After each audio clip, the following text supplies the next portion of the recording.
What is up? Welcome to this video. Welcome to another powerful super episode right here on this channel. In this video, we are going to look at queuing in Python threading.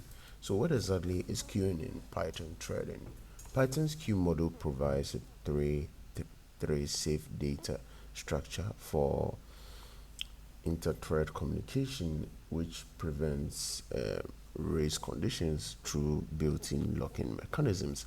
It efficiently handles all necessary synchronization, making it ideal for worker pools, task distribution, and producer-consumer patterns in concurrent programming. So an example of using a queue with a threads is queues function as thread-safe data pipelines in threading applications.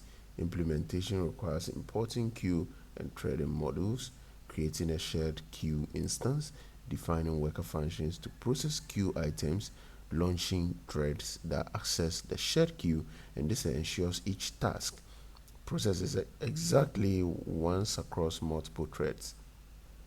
Key methods include the put, which adds item, get, which retrieves item, and then task done, which marks completion.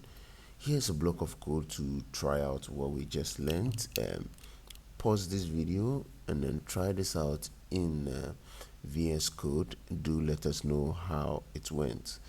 After doing this, you run the code. Let us know how it went for you in the comment section.